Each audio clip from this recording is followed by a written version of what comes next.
Taux de participation, 50,17%. Bulletin nul, 111 008. Suffrages valablement exprimés, 2 298 401.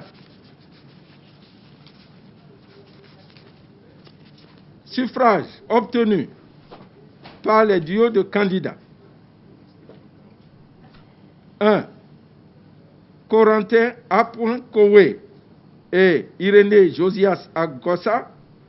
Suffrages obtenus 53 957, pourcentage 0,35%. 0,35%. 2. Alassane Soumanou et Paul Hunkwe, 259 612 suffrages obtenus, soit 11,29%. 3.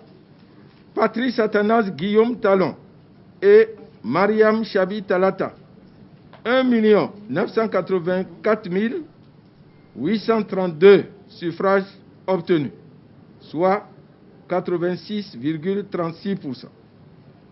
C'est sur cette base que nous avons pris la décision portant publication des résultats de l'élection présidentielle du premier tour. Je laisse la parole à la BP pour vous donner lecture de cette décision. Décision numéro 077 du 13 avril 2021 portant publication des résultats provisoires de l'élection présidentielle du 11 avril 2021. Le président de la Commission électorale nationale autonome décide. Article 1er. Sous réserve de l'appréciation de la Cour constitutionnelle et des redressements qu'elle pourrait être amenée à effectuer, les résultats provisoires de l'élection présidentielle du 11 avril 2021 sont arrêtés ainsi qu'il suit. Nombre d'électeurs, 4 802 303. Nombre de votants, 2 409 409. Taux de participation, 50,17%. Bulletin nul, 111 008. Suffrages valablement exprimés, 2 298 401.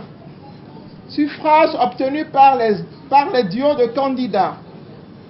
Duo de candidats Corentin Kowé et Irénée Josias Agossa. 53 957 pour le suffrage exprimé. Pourcentage 0,235%. Alassane Soumanou et Paul Hunkwe. Suffrage exprimé 259 612. Pourcentage 11,29%.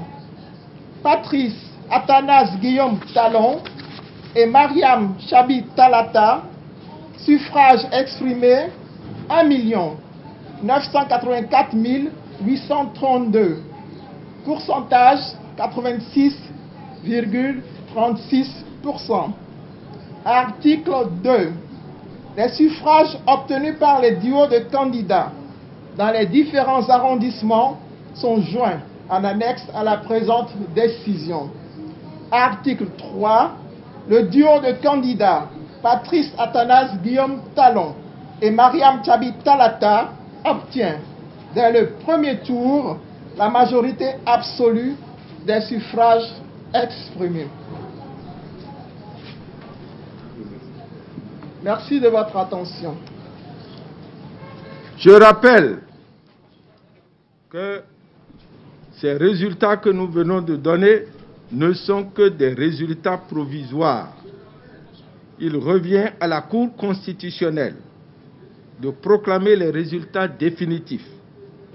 Par conséquent, les résultats que nous venons de publier peuvent faire l'objet de recours devant la juridiction compétente. à savoir la Cour constitutionnelle. Il circule sur les réseaux sociaux une estimation donnée par une plateforme des OSC et portant sur un taux de participation de 26%. Nous ignorons les bases de calcul de ce taux, d'autant que cette estimation n'indique pas le nombre de votants ni le nombre de suffrages valablement exprimés. Et nous savons par ailleurs que cette plateforme ne dispose pas des résultats transmis par les coordonnateurs d'arrondissement. Il serait souhaitable, dans ces conditions, que les chiffres dont nous disposons soient confrontés à ceux de la plateforme pour lever tout équivoque pouvant semer le doute dans les esprits. Nous avons aussi noté qu'il circule sur les mêmes réseaux sociaux des images et des audios relatifs à des fraudes et à des bourrages d'urnes. Compte tenu de la gravité de ces faits, la Sénat a déjà pris des initiatives aux fins de mener des enquêtes approfondies pour savoir où ces faits se sont produits et quels en sont les auteurs. C'est pourquoi, dans un souci de transparence, nous demandons à toute personne pouvant contribuer à élucider les auteurs de ces faits, eh bien, que cette personne puisse fournir des informations à la Sénat ou à la Cour constitutionnelle ou encore devant toute juridiction compétente.